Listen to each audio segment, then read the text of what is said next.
Kennedy gained more. So I'm going to give you some reasons why historians state that Senator John F. Kennedy came out of the great debates better shaped politically than Vice President Nixon.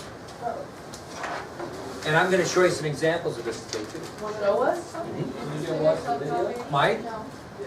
First of all, Kennedy's charm, his poise, and his good looks came into everyone's living rooms during the television debates.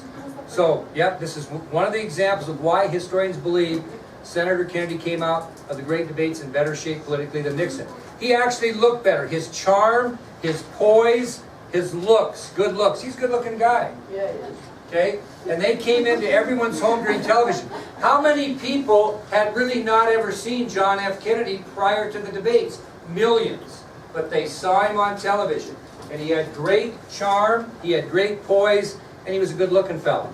And that was one reason why people think that he gained more from the debates. This is an interesting one, number 2, and you'll see it today. Kennedy was a smart man. He had a lot of people handling him. And he dressed in a dark suit, while Nixon dressed up in a light-colored suit. And you're thinking to yourself, why does that make a difference? So I'll tell you. So Kennedy came out in a dark suit, and Nixon actually came out in kind of a gray suit.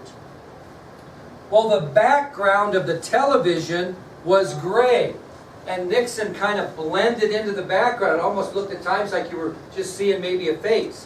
Where Kennedy's dark suit made him really stand out. And you might think that's kind of different. Wait till you see it on the video. You can see which one you think looks better. So the second reason was that Kennedy dressed in a dark suit against a gray background, while Nixon dressed in a light gray suit that really blended him into the background. He didn't look great on TV. I think Courtney said this yesterday. Did you? What was the third thing? Kennedy didn't do what? Or Nixon didn't do what? Right. Kennedy chose to wear makeup. That was a new thing. You know, when you go on television, they put makeup on so your face, I guess, illuminates better on TV. I don't know. But Nixon thought that was a little different, so he didn't want to have makeup. So he didn't come across as much. Okay? So Kennedy chose to wear makeup that was offered for television appearance purposes, and Nixon quietly and politely refused. Now, another reason, and it kind of ties in with 3, is Nixon had bumped his knee on a car door, getting out of a car door during the campaign, and he got a staph infection in it.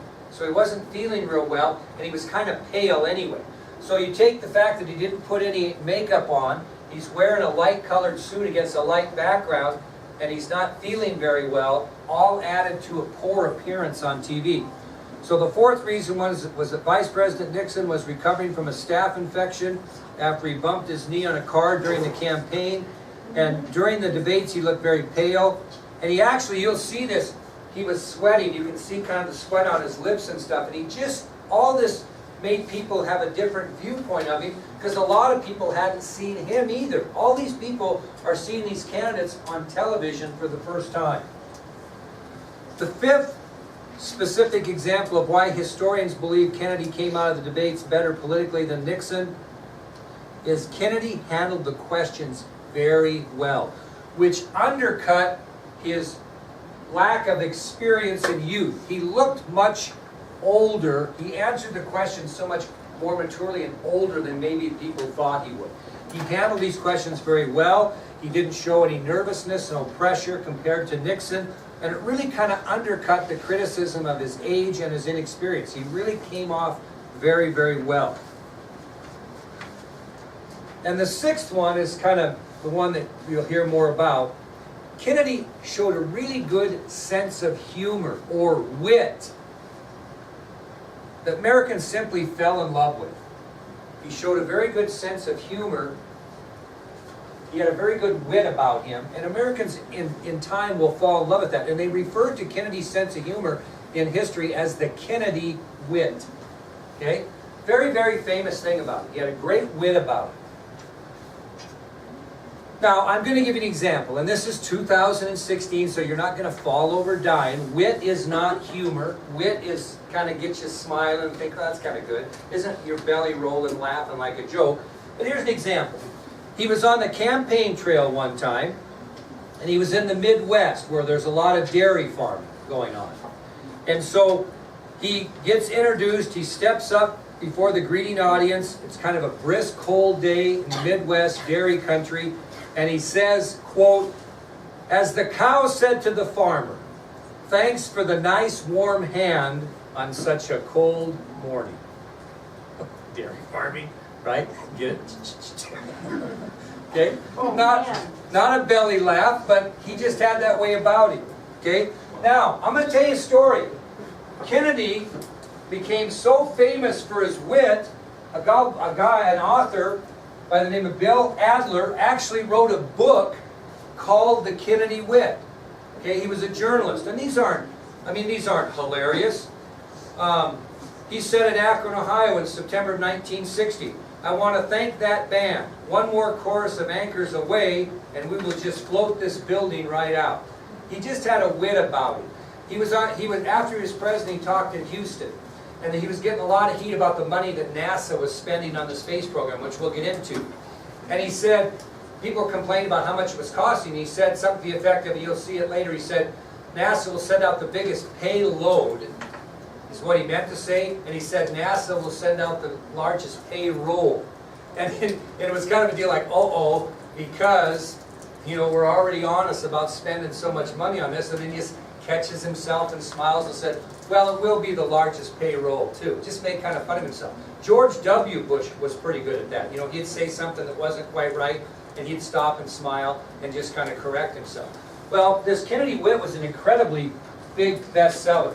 Matter of fact, it was such a bestseller that Adler went crazy and he wrote another book called More Kennedy Wit. This guy made a fortune on these books, and they're just books of things he said. All right, candidate Kennedy's wife was not able to accompany him on the campaign trail because she was expecting a child. Mr. Kennedy alluded to this fact when he said in Salem, Oregon on September 7, 1960, "Ladies and gentlemen, first of all, I would like to introduce my sister, who is representing my wife, who is otherwise committed." Well, she was pregnant at home. So he just had a way about him, and people really took to this stuff. So this Adler fella wrote 2 of these, Bill Adler, and made a lot of money on Kennedy Wit and More Kennedy Wit. So that's the 6th reason why historians believe that he gained more, is he had such a great wit about him. Okay, I want to show you some of the great debate. I think it's important that you see it. Now, what I want you to do, this is not necessarily a freebie, I want you to write down in your notes, not in your green books, in your notes, some shots that Kennedy takes at Nixon, and maybe a couple of shots that Nixon takes at Kennedy. But I really want you to pay attention to the venue, to how Kennedy appears, how Nixon appears, how they answer the questions, in comparable to today's debates that we watch between Trump and Clinton, to see how they treat each other in comparison, that type of thing. Okay, so we're going to watch these. Will, if you would please get the lights and the door, I would appreciate it. And we're going to watch a little. We're not going to watch the whole thing, maybe necessarily, but we'll see how it goes. I think it's very good, and I think you will enjoy it. See, I want you to look at that.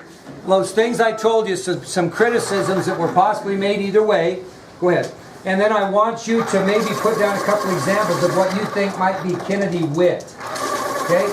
And I'd like you to put this in your notes under this subtopic.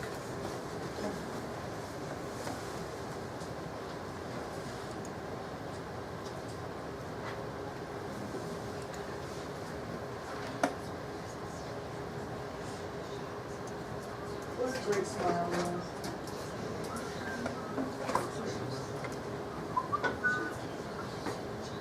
I really want you to pay attention to the aesthetic value of the whole debate and what they're looking like, what you think, and see if it make a difference to you. You're going to watch this just like if you were watching it on TV like everybody else. You're going to see it the same way. So the video is a little raw because this was shot in 1960. 1960, dawn of a dramatic decade. The American presidential campaign pits the privileged son of one of America's wealthiest families against the vice president of the United States, who serves in the shadow of World War II hero and two-term president Dwight D. Eisenhower. The Democratic nominee is John Fitzgerald Kennedy. The Republican nominee is Richard Milhous Nixon, both men destined to leave an indelible mark on history. The candidates agreed to an unprecedented series of 4 live televised debates. Nixon hopes to erase his image as an unpleasant, negative campaigner. Kennedy, too, seeks to alter his image, that of a rich young man without the maturity or experience to lead the nation through the Cold War. In one of the closest presidential elections ever, many say it is the new mass medium, television, that makes the difference.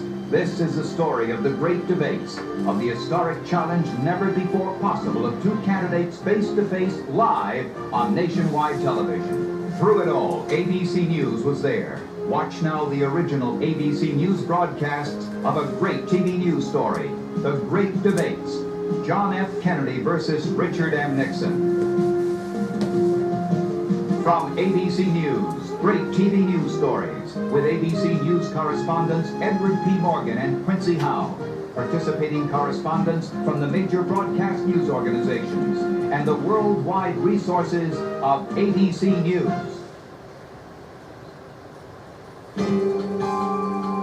The day is September 26, 1960, the first debate in the studios of WBBM-TV in Chicago.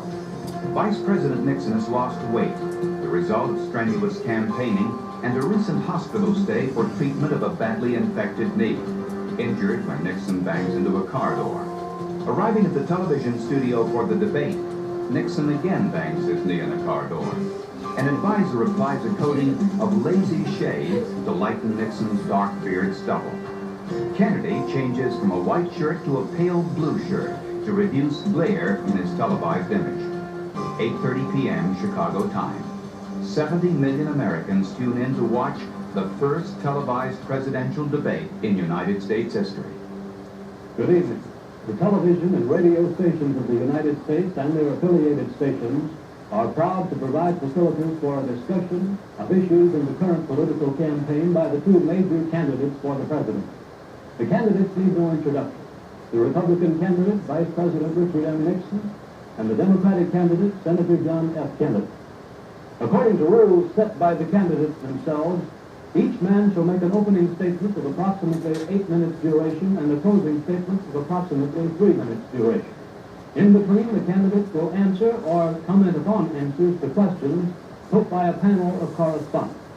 In this, the first discussion in a series of 4 joint appearances, the subject matter has been agreed will be restricted to internal or domestic American matters. And now for the first opening statement by Senator John F. Kennedy.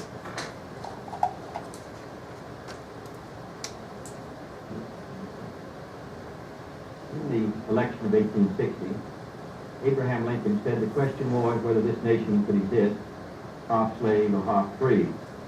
In the election of 1960, and with the world around us, the question is whether the world will exist half slave or half free, whether it will move in the direction of freedom, in the direction of the road that we are taking, or whether it will move in the direction of slavery. I think it will depend in great measure upon what we do here in the United States, on the kind of society that we build, on the kind of strength that we maintain. We discussed tonight domestic issues, but I would not want that to be any implication to be given that this does not involve directly our struggle with Mr. Khrushchev for survival. Mr. Khrushchev is in New York, and he maintains the communist offensive throughout the world because of the productive power of the Soviet Union itself. The Chinese communists have always had a large population, but they are important and dangerous now because they are mounting a major effort within their own kind of country we have here, the kind of society we have, the kind of strength we build in the United States will be the defense of freedom. If we do well here, if we meet our obligations, if we're moving ahead, then I think freedom will be secure around the world. If we fail, then freedom fails. Therefore, I think the question before the American people is, are we doing as much as we can do? Are we as strong as we should be? Are we as strong as we must be if we're going to maintain our independence? and if we're going to maintain and hold out the hand of friendship to those who look to us for assistance, to those who look to us for survival. I should make it very clear that I do not think we're doing enough, that I am not satisfied as an American with the progress that we're making. This is a great country, but I think it could be a greater country. And this is a powerful country, but I think it could be a more powerful country. I'm not satisfied to have 50% of our steel mill capacity unused. I'm not satisfied when the United States had last year the lowest rate of economic growth of any major industrialized society in the world, because economic growth means strength and vitality. It means we're able to sustain our defenses. It means we're able to meet our commitments abroad. I'm not satisfied when we have over $9 billion worth of food, some of it rotting, even though there is a hungry world, and even though 4 million Americans wait every month for a food package from the government, which averages 5 cents a day per individual. I saw cases in West Virginia, here in the United States, where children took home part of their school lunch in order to feed their families, because I don't think we're meeting our obligations towards these Americans. I'm not satisfied when the Soviet Union is turning out twice as many scientists and engineers as we are. I'm not satisfied when many of our teachers are inadequately paid, or when our children go to school part-time shifts. I think we should have an educational system second to none. I'm not satisfied when I see men like Jimmy Hoffa in charge of the largest union in the United States, still free. I'm not satisfied when we are failing to develop the natural resources of the United States to the fullest. Here in the United States, which developed the Tennessee Valley, and which built the Grand Coulee and the other dams in the northwest United States, at the present rate of hydropower production, and that is the hallmark of an industrialized society, the Soviet Union by 1975 will be producing more power than we are. These are all the things, I think, in this country that can make our society strong or can mean it stands still. I'm not satisfied until every American enjoys his full constitutional rights. If a Negro baby is born, and this is true also of Puerto Ricans and Mexicans in some of our cities, he has about 1/2 as much chance to get through high school as a white baby. He has 1/3 as much chance to get through college as a white student. He has about 1/3 as much chance to be a professional man, about 1/2 as much chance to own a house.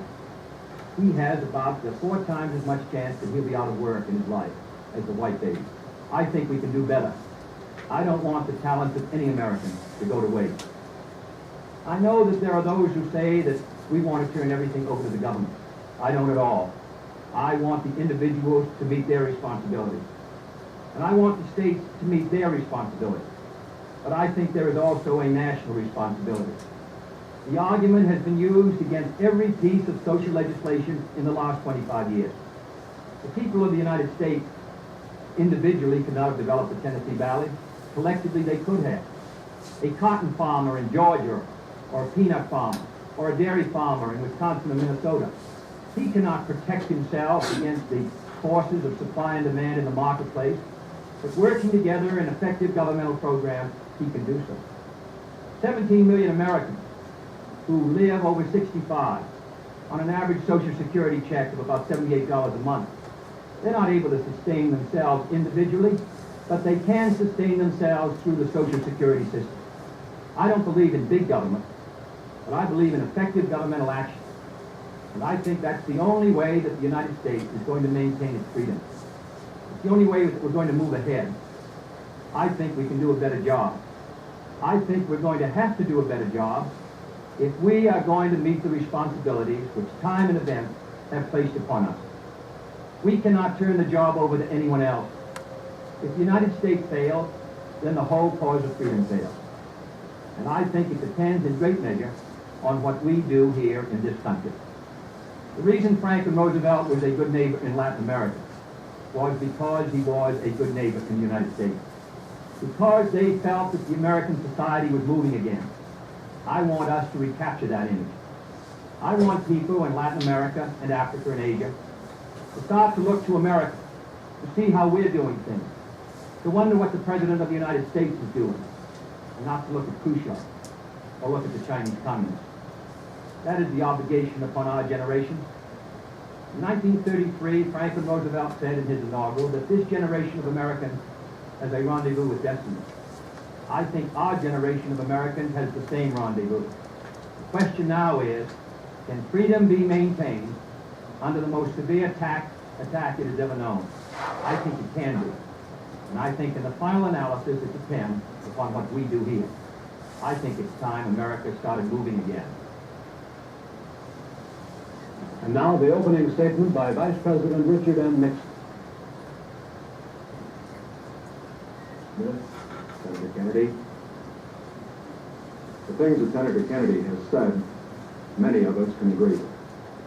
There is no question but that we cannot discuss our internal affairs in the United States without recognizing that they have a tremendous bearing on our international position. There is no question but that this nation cannot stand still because we are in a deadly competition. A competition not only with the men in the Kremlin, but the men in Peking. We're ahead in this competition, as Senator Kennedy, I think, has implied. But when you're in a race, the only way to stay ahead is to move ahead. And I subscribe completely to the spirit that Senator Kennedy has expressed tonight, the spirit that the United States should move ahead. Where then do we disagree? I think we disagree on the implication of his remarks tonight and on the statements that he has made on many occasions during his campaign to the effect that the United States has been standing still. We heard tonight, for example, the statement made that our growth in national product last year was the lowest of any industrial nation in the world. Now last year, of course, was 1958. That happened to be a recession year. But when we look at the growth of GNP this year, a year of recovery, we find that it's 6 9/10% and one of the highest in the world today. More about that later. Looking then to this problem of how the United States should move ahead and where the United States